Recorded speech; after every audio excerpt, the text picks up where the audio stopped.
Hey guys, welcome to episode number 17 of Think Like a Copywriter. As you can probably tell, we are using the my phone. We're actually using my phone today, and you can usually tell because my line of sight is literally everywhere today, which is fun.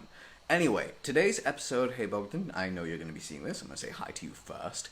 Today's episode is 9 minutes late, and I know why that is. It's not just because of a tech issue, though that did play a little bit of a part of what was going on.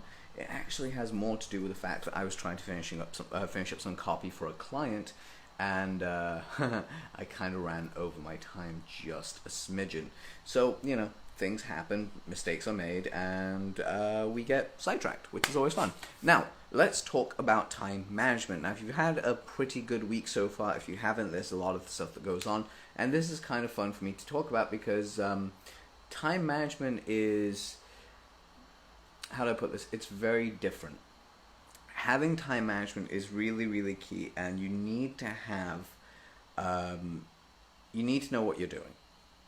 So one of the key things I do love about time management is how you can quite simply set schedules in with something as simple as a notepad and pen, and actually get things done. But you will get sidetracked. And it's about being realistic and allowing yourself to have those moments. So for me, I do know I definitely get sidetracked. Today is a key point. I ended up having a longer nap than I expected by a couple of hours. That put me in like a state of, oh my god, what do I do? So I went back to my time management schedule and looked, okay, what tasks have I missed? Which ones are my ones I need to do now? And I went back to my task list and I got back to doing what was needed. And now we are literally ahead of the ball. We're ahead of the curve, which is brilliant. So one of the key elements that Dan Kennedy actually taught me about time management was how to not let energy vampires get in your way. And an energy vampire is someone that ends up basically just calling you and wasting your time for no reason whatsoever, and they don't really give any value. So you need to make a list of the people that you see. If I talk to them, I kind of end up in a loop, and now my brain doesn't want to work. So how you sort that out is by actually having a very open conversation. If it's someone that's very close to you, like a housemate, a roommate, or just a really good friend of yours, what you end up doing instead is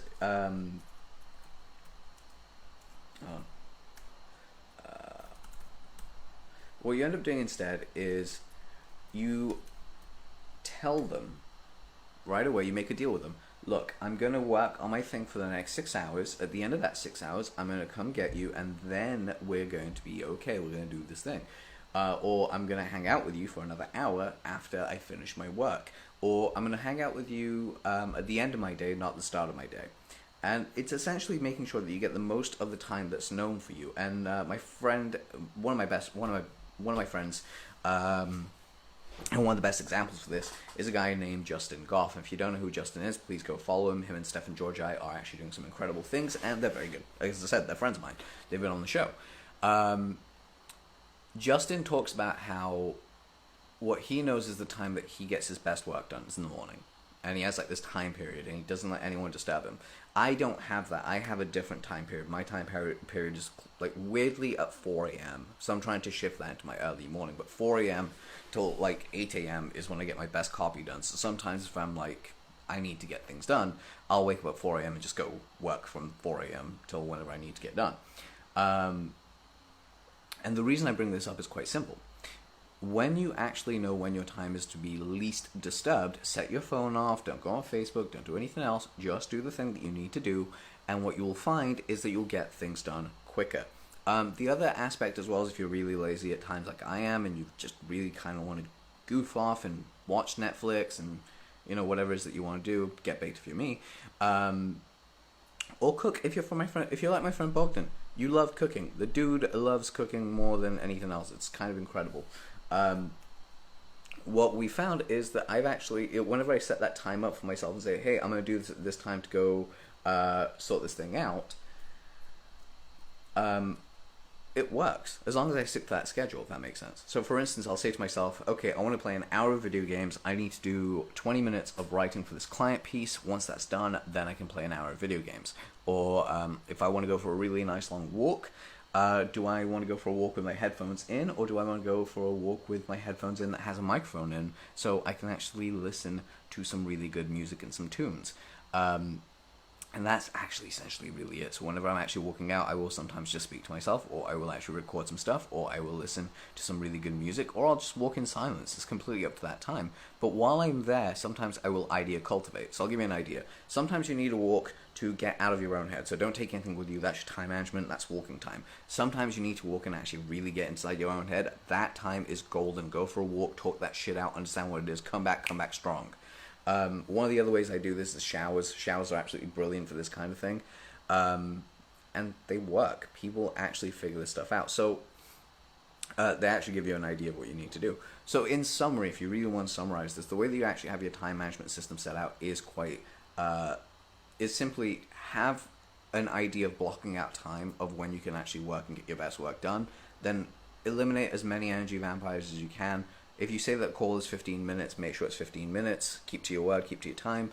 I'm late today, clearly, because I was supposed to do this 15 minutes ago, and we started late today. We're actually finishing early because this is a very simple subject to get into and figure out, and a lot of people talk a lot about it. And there is one person I will actually refer to you guys at the end of this in just a moment that would be brilliant for you guys to check out, and her name, and we'll get into that in a moment, why she's brilliant. She's worked with both me and Stefan, by the way, George I.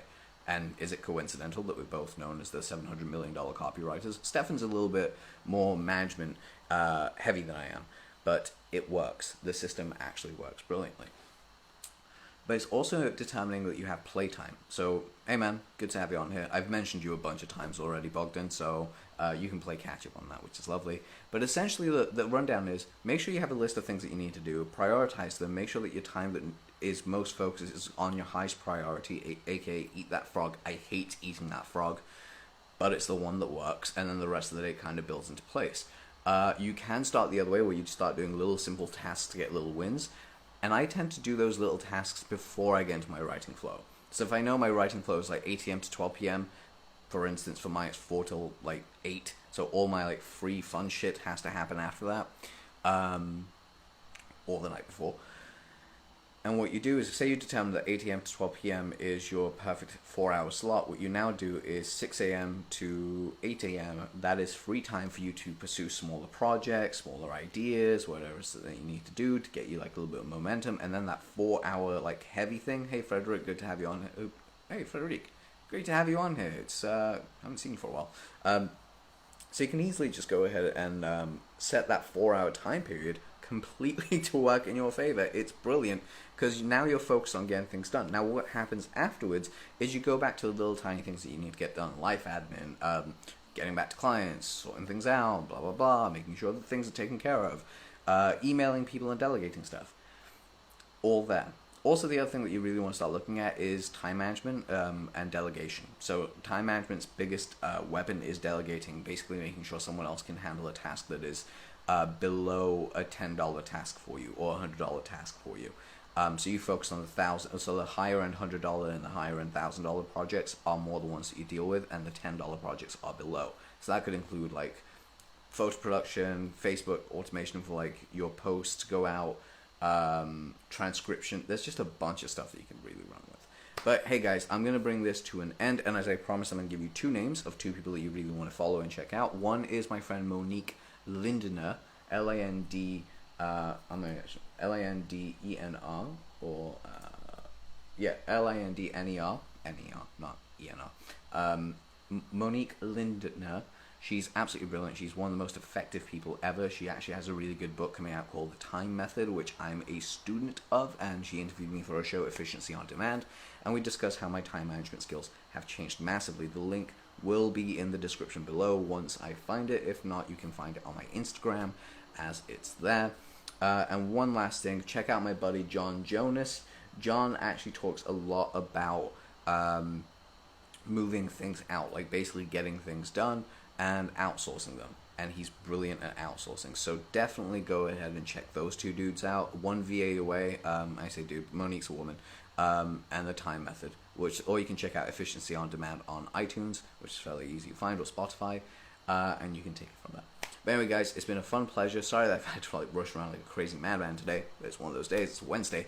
But I hope you glean some incredible lessons from how I basically run my time management, and how you can essentially get it on top. Also, one last final point, stop beating yourself up if you had a pretty tough day. It happens to the best of us. Just don't beat yourself up and see what happens, and what greatness you can create. So don't let things just get in the way of you doing amazing things, okay? So have fun, go out there, manage your time better, and kick lots of ass. If you have any questions, please put them in the comments below. And Friday's video, we are actually going to be discussing, so episode 18 of Think Like a Copywriter will actually be around funnels, and that's going to be around a 30-minute training. We're going to be doing that 3 p.m. till 3:30 p.m., and you're going to see it live. All right, guys, take care, have a great day, and speak to you real soon. Bye.